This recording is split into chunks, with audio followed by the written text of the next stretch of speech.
어, 찬양제를 준비하고 계신 건 아니시죠?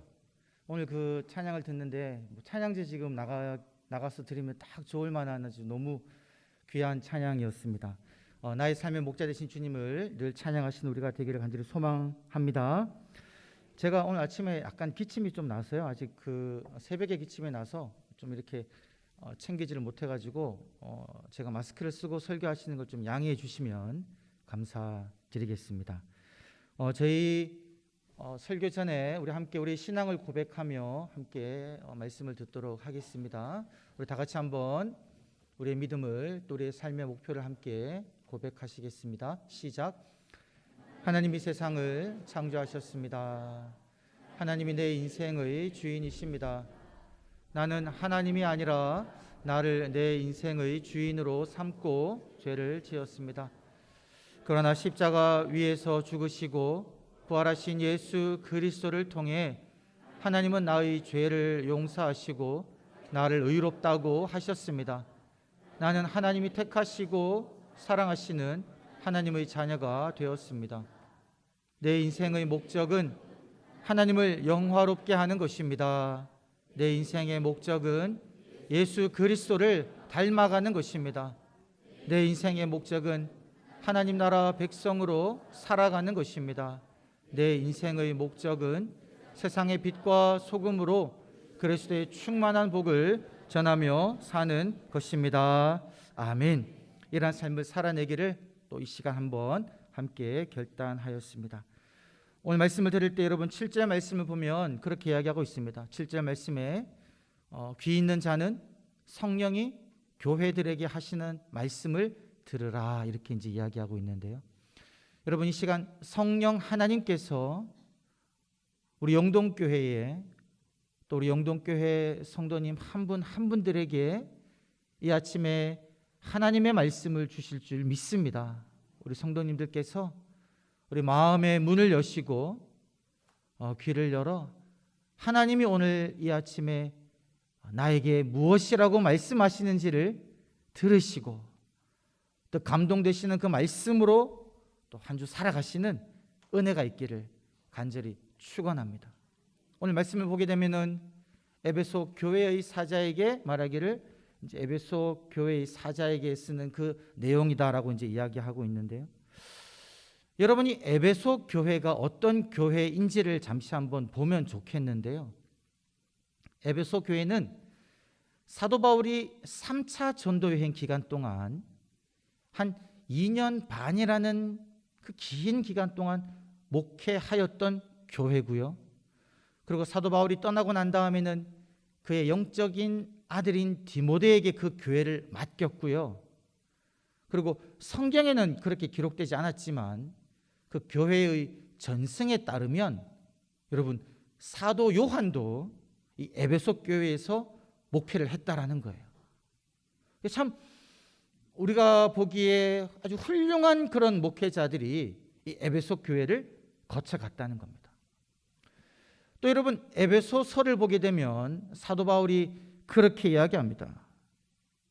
이 에베소 교인들의 너희의 그 믿음과 성도 간의 사랑에 대한 소문을 내가 듣고 기도할 때마다 너희를 위하여 내가 감사하며 기도한다 이렇게 이야기하고 있는 거예요. 에베소 교회는 성도 이렇게 믿음뿐만이 아니라 성도 간에 서로 사랑하는 걸로 아주 소문이 자자한 그런 교회였다라는 겁니다. 여러분 그런데 이런 아주 좋은 교회였는데요. 이 사도 바울이 디모데에게 말한 내용과 그리고 그가 에베소 교회의 사역을 마치고 예루살렘으로 가는 길에 에베소 장로들에게 부탁한 말을 보면요. 이 사도 바울의 마음속에는 에베소 교회를 향한 염려가 있었습니다. 디모데에게 그렇게 이야기하거든요. 너가 그 에베소 교회를 사역할 때에 사람들이 다른 교훈을 쫓지 않도록 하라 그랬습니다. 다른 교훈을 쫓을 수 있는 위험이 있었다라는 거죠. 에베소 교회 장로들을 밀레도로 불러가지고 사도 바울이 무엇이라고 또 이야기했냐면요. 내가 떠나가고 난 다음에 이 교회에 사나운 이리가 와서 너희들을 흔들 수가 있다. 그리고 어그러진 말을 하는 사람들이 들어와서 너희들을 꼬셔가지고 자기를 따르게 하려는 그 사람이 일어날 수 있으니까 너희는 내가 너희에게 부탁한 이 하나님의 은혜의 말씀으로 교회를 든든히 지키라 라고 권면합니다. 여러분, 왜 사도 바울이 에베소 교회에 대한 이런 염려가 있었을까요? 다른 교훈을 따르는 이들이 생겨날 수 있고 성도들을 다른 곳으로 이끌 수 있는 어그러진 말을 하는 사람들이 생겨날 수 있는 그런 염려를 왜 가지게 되었을까? 생각해 보면 여러분, 이 에베소라는 도시 자체가요, 이 믿음 생활하기가 참 어려운 도시였습니다. 로마 제국에서는 네 번째로 큰 도시여서 정치와 경제와 교역, 무역, 그리고 문화의 중심지였는데요. 막 전 세계 곳곳에서 다양한 사람들이 오다 보니까 전 세계 종교의 다양한 신비주의라든지 마술을 하는 사람이라든지 각각 종교들이 막 다 들어오는 겁니다. 그리고 이 에베소에는요, 황제를 숭배하는 그 신전이 최초로 세워진 곳이었습니다. 로마 황제를 신으로 숭배하는 그런 문화가 있었고요. 로마 황제가 그렇게 에베소 도시를 칭찬했습니다. 너희가 이 황제 숭배를 내가 보호하는 보호자와 같은 그런 도시다 라고 칭찬받는 그런 도시였거든요. 이러한 황제 숭배뿐만이 아니라 그 당시에 유명한 여신이었던 아데미, 이 아데미를 섬기는 도시였는데 얼마나 열심히 섬겼으면요, 그 당시 고대 그리스 로마 사람들이 7대 불가사의 건축물이라고 지칭했던, 지금은 온전히 흔적이 남아있지 않지만 그 아데미 신전이요, 엄청나게 크게 그 도시에 세워져 있었다라는 거죠. 이런 곳에서 에베소 교인들이 신앙생활을 해야 되니까 그들의 믿음이 이단의 여러 교리에 의하여서 흔들릴 수 있었다라는 거죠. 바른 복음이 아니라 다른 교훈을 그 에베소 교인들이 따를 수 있는 위험이 있었다라는 겁니다. 그래서 그렇게 주의를 사도 바울이 주었거든요. 이러한 주의를 받은 것에 따라서 디모데와 에베소 교회 장로들은요, 아주 열심히 그 에베소 교회를 위하여 사역했습니다. 바른 교훈을 전파하기 위하여 성도들의 신앙이 다른 이단 사상에 흔들리지 않도록 힘을 다해 수고하며 사역했었다라는 거죠. 그래서 여러분, 오늘 이 에베소 교회에게 주님이 칭찬하는 내용을 들어보면요, 이 에베소 교회가 어떠한 방식으로 교회를 이끌어 왔는지를 알 수가 있습니다. 절의 순서에 따라 말하지 않고 살펴보면요, 일단 이 에베소 교회는요, 악한 사람들을 용납하지 않았습니다. 교회에 누가 들어오면 그 사람의 삶의 모습을 보고 악한 사람이다라는 거면 그 행동 자체를, 삶 자체를 용납하지 않은 거죠. 왜요? 성도님들이 그 악한 행동에 물들 수 있잖아요. 악한 일을 용납하지 않았고요. 그리고 자칭 사도라고 말하지만 실제로는 사도가 아닌 사람이 교회에 들어와서 교회 지도자 행사를 하게 되면 이 에베소 교인들이요, 시험해 보는 겁니다. 이 사람이 정말 자기 말로는 사도라고 이야기하는데 참된 사도인가 아닌가를 시험해 가지고요, 거짓됨을 드러내버리는 겁니다. 그리고 마지막에 보게 되면 니골라 당이라는 그 당시 이단 종파가 있었는데요. 니골라라 하면 여러분 7 집사 중에 한 분이었는데요. 이 니골라 당이 정확하게 어떤 교훈과 교리를 따르는 것은 명확하지가 않지만 추측하건대 이 니골라 당을 따르는 사람들은요, 우상의 제물을 먹는 것과 음행에 관해서 아무런 거리낌이 없는 사람들이었다라고 이야기합니다. 이런 니골라 당의 행위도 이 에베소 교인들은 이제 미워했죠. 모든 이단적인 가르침들을 철저하게 막았다라는 겁니다. 그리고 여러분, 이들의 행위가 어떠했다고 이야기하냐면 주님이 그렇게 칭찬하시거든요. 내가 너희의 행위와 수고와 인내를 알고 너희가 참고 주의 이름으로 견디며 게으르지 않음을 내가 안다, 이렇게 이야기하고 있습니다. 여러분, 이 단어들을 하나하나 곱씹어 보십시오. 얼마나 귀한 단어입니까? 여러분, 야고보서에서 그렇게 이야기하지 않습니까? 행함이 없는 믿음은 죽은 것이다. 믿음이 행동으로 표출되어야 한다라고 이야기하고 있는데, 이 에베소 교인들은요, 행함이 있었다라는 거예요. 너희의 행위를 내가 안다는 겁니다.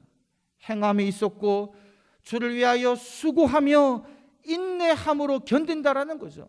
핍박이 있어도 참습니다. 주의 이름을 위하여 인내하며 게으르지 않는다라는 거죠. 이 게으르지 않는다는 건 무엇이냐면 여러분, 신체적으로, 정신적으로, 영적으로 힘을 다해 수고하다가 힘이 빠져버리는 상태에 있지 않습니까? 그런 걸 의미하는 건데 그러지 않았다라는 거죠. 주를 위하여 행위로 수고하고 인내하고 참고 견디며 열심히 사역을 하는데 너희의 마음이 무너지지 않았다는 거예요. 낙심하지 않았다는 겁니다. 지치지 않았다라는 거예요. 이렇게 지금 에베소 교회 교인들은 주님으로부터 칭찬 듣는 그런 교회였다라는 겁니다. 근데 여러분, 우리는 에베소 교회에 대한 이야기들을 다 잘 알지 않습니까? 지금 이렇게 나열한 한 5가지 항목에 대해서 칭찬 듣는 에베소 교회였는데, 중요하게 지금 예수님께서 에베소 교회에게 무엇이라고 말씀하고 계십니까? 그러나 내가 너희에게 책망할 것이 있다라는 거죠. 무엇이냐면 너희가 처음 사랑을 버렸다라는 겁니다. 여러분, 우리가 이 말씀의 구조에 대해서도 한번 좀 주목할 필요가 있는데요. 여러분, 말씀을 보시면 어떻습니까? 2절과 3절에는 칭찬의 내용이 있고요. 그리고 4절과 5절에 책망의 내용이 있고 다시 6절에 칭찬의 내용이 있습니다. 그러니까 에베소 교회 하신 말씀이 앞뒤로 칭찬의 말이 있는데 그 중심에는, 가운데는 주님이 무엇이라고 말씀하셨다는 겁니까? 책망하셨다는 거예요.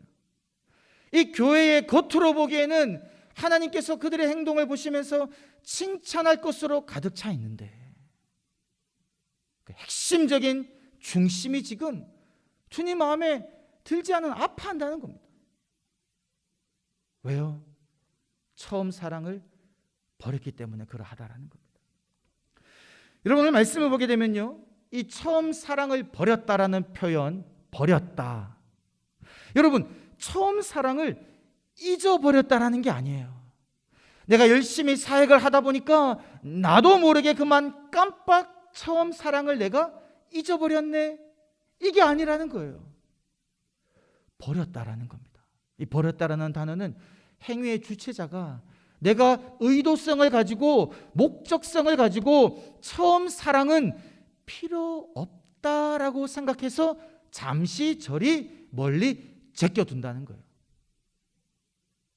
내가 우리 교회에 들어온 이단들을 처리하려다 보니까, 악한 사람들을 치리하려다 보니까, 니골라 당의 행위들을 미워하고 그들을 물리치려 하다 보니까, 내가 주의 일을 할 때에 지금 이 일하기에 급하니까 사랑은 지금 우리가 이 일을 하는 데 있어서는 필요 없다라고 생각해서요, 고려하지 않았다라는 말입니다. 여러분, 제가 오늘 종교개혁 기념주일로 또 지키고 있는데요, 여러분, 종교개혁이라는 것이 무엇입니까? 말씀에서 떠나버린 교회의 모습을 보고 마음 아파서 개혁가들이 하나님의 말씀에 근거해서 우리가 신앙을 바로 세우자라는 그러한 기치로 종교개혁을 높이 들었는데 여러분, 얼마나 귀한 일입니까? 그 종교개혁으로 말미암아 교회가 말씀으로 바로 서가기 시작했습니다. 그런데 여러분, 안타까운 것은 무엇이냐면 여러분, 이 종교개혁사를 공부하다 보면 여러분, 종교개혁가들 사이에서요, 교리에 관해서 논의를 하다가 성만찬의 의미가 무엇인가, 떡과 잔을 뗄 때 주님은 어떠한 방식으로 임재하시느냐의 이러한 신학적인 주제로 논의를 하다가 논쟁으로 번지고요, 종교개혁가들 사이에서도 여러 파들로 나뉘어지는 그러한 안타까운 일들이 이 종교개혁 사안에 일어났다라는 겁니다.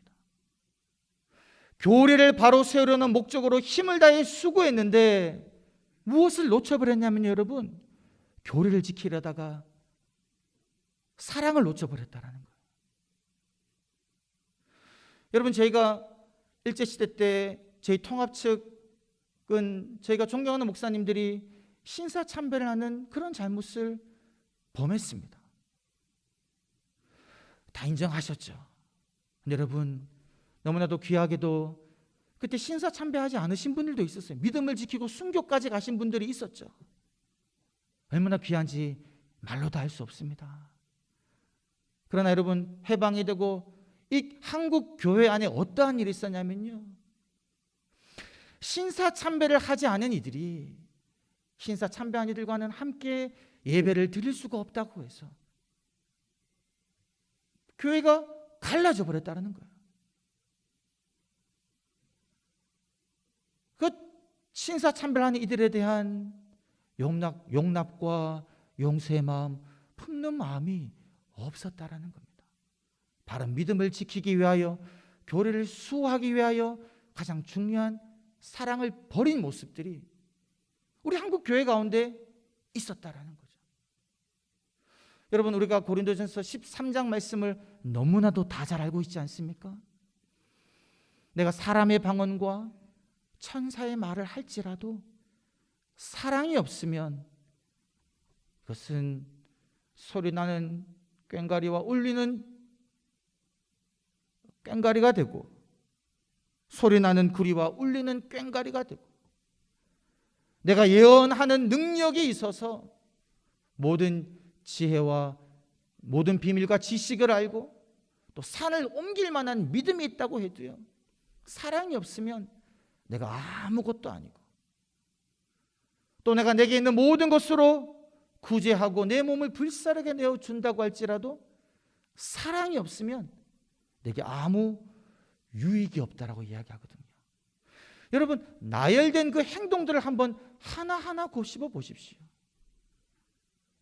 방언입니다. 천사의 말입니다. 여러분, 성령님이 주신 은사지 않습니까? 방언은 은사지요.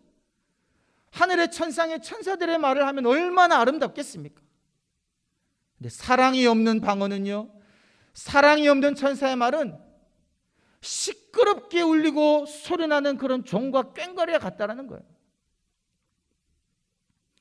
여러분, 예언하는 능력이 있어서 모든 비밀과 모든 지식을 안다는 건 얼마나 놀라운 글입니까? 하나님의 뜻을 안다라는 거죠. 이 세계가, 우리의 미래가 어떻게 나아갈지 그 나아가야 될 방향을 분별하는 그런 능력이 있는 사람입니다. 산을 옮길 만한 믿음을 가진 사람이에요. 그러나 그 사람 속에 사랑이 없는 믿음은요, 사랑이 없는 예언하는 능력은 아무것도 아니라는 겁니다. 여러분, 내게 있는 모든 것을 다 구제하는 사람, 예수님께서 부자 청년이 왔을 때 네가 온전하게 할진대 내게 있는 것을 다 팔아 가난한 사람에게 주고 나를 쫓으라 라고 말씀하셨을 때, 여러분, 이 부자 청년이요, 어릴 때부터 모든 율법은 다 지켰지만 그 말씀을 따를 수가 없어서 그냥 돌아갔거든요. 그런데 지금 이 고린도전서 13장 말씀을 보게 되면 내게 있는 모든 것을 다 팔아가지고 구제하는 그런 놀라운 일을 한 사람이라는 겁니다, 여러분. 그리고 내 몸을 불사르게 내어준 순교하는 그런 행동을 한 사람인데도 사랑이 없으면 아무 유익이 없다는 거예요. 구제와 순교도 사랑 없이 행하는 것은 여러분 아무 소용이 유익이 없다라고 분명하게 이야기하고 있다는 겁니다. 여러분, 이러한 세 가지 항목만 예를 든 것이 이것만 규정하는 것이겠습니까? 아니죠. 우리 모든 신앙 행위들이 지금 에베소 교인들이 칭찬받고 있는 그들의 모든 행동과 수고와 인내와 참고 견디는 것, 지치지 않고 봉사하는 그 모든 수고들이 여러분 사랑이 없으면요 아무 소용이 없다라는 겁니다. 그래서 주님은 그렇게 이야기하십니다. 내가 처음 그 사랑을 다시금 가져라. 너희가 저기 제쳐둔, 잠시 버려둔 그 사랑을 다시금 너희가 가져오기를 주님은 말씀하신다는 거예요. 그러면서 여러분 더 무시무시한 말씀을 하시는 것 같아요. 주님이 네가 이 처음 사랑을 다시 가지지 않으면 내가 금촛대를 너에게서 옮겨버리겠다는 겁니다. 여러분, 이 말은 무슨 말입니까? 너의 그 교회가 사라질 수도 있다는 거예요. 사랑을 다시금 회복하지 아니하면 에베소 교회가 하고 있는 그 모든 행동과 수고와 인내, 참고 견디는 악한 일들을 용납하지 아니하고 이단들을 척결하는 그 모든 일들이 아무 소용없다는 거죠. 여러분이 에베소 교인들에 대해서 학자들은 그렇게 이야기합니다. 이들이 전통을 고수하려다가 사랑을 잃어버렸다, 이렇게 이야기합니다. 여러분, 찬성할 수 없고 받아들일 수 없는 것을 반대하다가 죄에 대한 미움을 넘어서서 그 사람 자체를 받아들이지 않는 잘못을 범해버렸다는 겁니다. 여러분, 이단을 결코 받아들일 수 없죠. 잘못된 교리들을 받아들일 수 없죠. 그러나 우리가 이단 교리는 받아들이지 않는다고 할지라도 그 이단에 빠졌던 사람 그 자체는요, 여러분, 우리가 미워할 수가 없다는 겁니다. 우리가 늘 인용하는 그 음행하다 잡힌 여인에 관한 이야기. 여러분, 예수님께서 그 여인을 바라보시면서 어떻게 말씀하셨습니까? 예수님은요, 그 여인이 범한 죄는 미워하셨지만, 그리하여 가서 다시는 그 죄를 범하지 말라라고 말씀하셨지만, 예수님은요, 놀랍게도 나는 너를 정죄하지 아니한다라고 말씀하셨거든요. 죄는 미워하지만 사람에 대해서는 주님은 용납하시고 품으시고 긍휼을 베푸셨다라는 거죠. 이것을 우리가 잊지 말아야 된다라는 겁니다. 여러분, 우리가 하나님에 대한 사랑, 그리고 우리 이웃에 대한 사랑, 이 사랑, 첫사랑인데요, 여러분. 첫사랑의 대상자들이죠. 여러분, 우리가 처음 주님의 전에 나와 봉사할 때 하나님을 사랑하는 마음으로 나를 구원해 주신 하나님의 은혜에 너무 감격해서 봉사를 시작했는데, 여러분, 그 봉사의 섬김을 하면서 나아가다 보니까 점점 우리들은 어디에 몰두하게 되는 겁니까? 하나님에 대한 나의 사랑보다는 그 사역 자체에 집중한다는 겁니다. 사람의 평판에 집중합니다. 나의 생각에 동조하며 함께하는 사람들에게 집중하는 이런 잘못을 범한다는 거죠. 여러분, 자녀에게는 어떻습니까? 여러분, 처음에 우리 어린아이들이 갓난아기가 태어났을 때 우리들은요, 그 아이가 웃기만 해도, 미소만 지어도 그 미소에 우리의 모든 마음이 막 녹아지며 막 이쁘다라고 감탄하지 않습니까? 그 아이와 눈만 마주칠 때 그 눈빛이 너무나도 사랑스러웠는데, 이 아이가 자라가면서 공부는 하지 아니하고 방에서 뒹굴뒹굴 스마트폰만 바라보면 우리의 막 속에 막 불이 타는 거죠. 그러면서 그 아이가 그렇게 이야기하는 겁니다. 너 이렇게 해가지고 무슨 어떤 사람이 되겠냐고 막 속에 불타서 이야기하는데, 여러분, 맞는 말이죠. 자녀가 그렇게 살면 되지 않지 않습니까? 하지만 우리가 자녀에게 바른 삶의 방식을 가르치려다가 무엇을 놓쳐버리냐면요, 그 사랑을 놓쳐버린다는 거예요. 내가 아이가 태어났을 때 그 아이의 눈을 바라보며 느꼈던 그 사랑의 감탄의 그 마음이 사라져버린다는 겁니다. 여러분, 어린아이들이 가장 많이 하는 말이 무슨 말일까요? 과학적으로 제가 다 조사해보지 않았지만 아마 사랑해요라는 말을, 사랑합니다. 엄마 아빠 사랑해요. 그렇지 않습니까? 어린아이들은요, 뭐 별거 안 해줬는데도 사랑한대요. 사랑한대요. 제가 얼마 전에 꼬마에게 편지를 받았는데요, 그 편지에 그런 말이 적혀 있더라고요. 목사님 사랑해요. 제가 뭘 해줬는데? 아이들은요, 여러분, 그렇게 사랑의 말을 표현합니다. 아무것도 받지 않아도. 근데 여러분 곰곰이 생각해 보면요, 아이들이 이 말을 어디서 들었을까요? 첫 번째로는요, 하나님께서 그 아이에게 주신 내면의 본성 가운데 사랑이 있습니다. 두 번째는요, 그 사랑한다는 말을 부모님으로부터 들은 거예요. 부모님으로부터. 아이가 어릴 때는 부모님이요 그냥 그렇게 말합니다. 우리 사랑하는 내 새끼, 사랑해, 사랑해. 뭐 작은 거라도 사랑한다, 사랑한다 말을 하니까 이 아이들이요 그 말 듣고 모든 사람에게 사랑의 말을 표현합니다. 그러다가 이 아이들이 자라면서 점점 듣는 말들이요 사랑의 말이 아닙니다. 내가 하는 행동은 틀렸구나, 나는 지금 잘못 살아가고 있구나, 왜 주변 사람들은 나를 이렇게 이런 말들만 듣다 보니까요 사랑의 언어들이 사라져 버립니다. 그래서 여러분 청소년만 돼도 청년이 되면요 부모님에게 사랑한다는 말 하는 아이들이 많이 드물어지는 것 같습니다. 여러분 우리들은 어떻습니까? 제가 성도님들 인사할 때 평안하십시오, 감사합니다, 잘 지내셨습니까? 이런 말씀들은 제가 잘 드리는데요, 제가 회개했습니다. 성도님들 눈 보면서 사랑합니다, 이 말씀 여러분 제가 안 드렸죠? 들어보신 적 계십니까? 많이 못 들어보셨을 거예요. 어색한 거예요. 어색해요. 우리가 커서 사랑합니다라고 고백하면 여러분 어떻습니까? 자칫 잘못하면요 오해합니다. 그잖아요. 아니 왜 나를 사랑하지?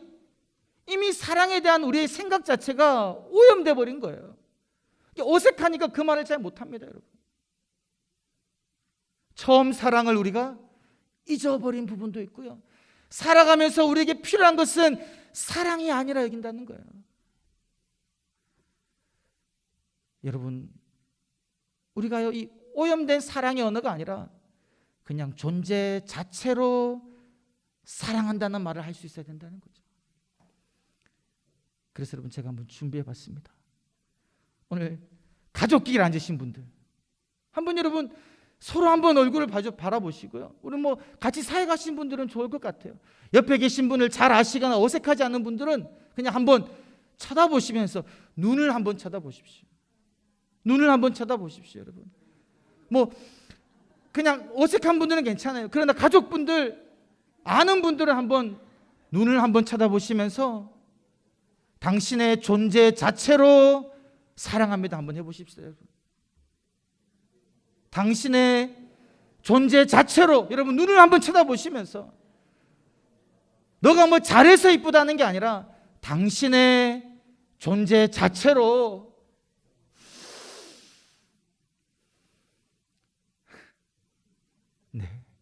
당신의 존재 자체로 사랑합니다. 사랑합니다. 여러분 이러한 사랑의 언어들이 우리 가운데 회복되어야 할 줄 믿습니다. 여러분 이 설교를 준비하면서 한번 물어봤습니다. 여러분 그래서 이제 예수님이 그렇게 말씀하시죠. 처음 사랑을 가지라. 여러분 우리 영동교회는 첫사랑을 간직하고 있는 교회인가? 하나님에 대한 첫사랑을 간직하고 있고 성도에 대한 첫사랑을 간직하고 있는 교회인가? 아니면 행위와 수고와 인내와 참고 견디며 절망하지 않고 진리를 수호하기 위하여 애쓰고는 있는데 하나님에 대한 첫사랑과 성도들에 대한 첫사랑은 잃어버린 교회인가? 한 곳에 던져버린 교회인가? 우리는 사랑의 봉사와 사역을 하고 있는가? 아니면 행위의 봉사만을 하고 있는가? 여러분 이것을 한번 우리가 곰곰이 기도하면서 다른 사람 생각하지 말고 내 자신부터 한번 돌아보면서 물어보아야 된다는 거죠. 주님, 내가 예배 사회자로, 설교자로, 예배 안내자로 찬양대와 교사와 식당에서 주차 방송실에서 정원장으로 안내하며 재정부실에서 시니어부에서 중보기도부에서 사역의 모든 곳곳에서 사역을 하고 있는데 정말 힘을 다해서 내가 수고하고 인내하고 참고 견디고 있는데 주님, 나의 이 사역이 하나님을 사랑하는 마음으로 성도를 사랑하는 마음으로 하고 있는가?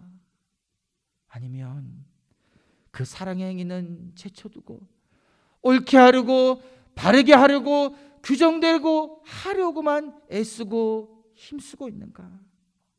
돌아보시면서 만약 내가 첫사랑으로 사랑의 마음으로 하고 있지 않다면 주님, 그 나의 첫 마음, 첫 행위가 어디에 있었는지를 한번 기억해 보시고 그 첫 마음, 첫사랑을 회복하시면서 주님의 귀한 몸된 교회를 세우시는 저와 여러분 되시기를 주의 이름으로 간절히 축원합니다. 주님, 하나님을 향한, 이웃을 향한, 가족과 성도를 향한 첫사랑을 회복하며 기억하며 처음 행위를 가지게 하여 주시옵소서. 감사드리며 구주 예수님의 이름으로 기도드리옵나이다. 아멘.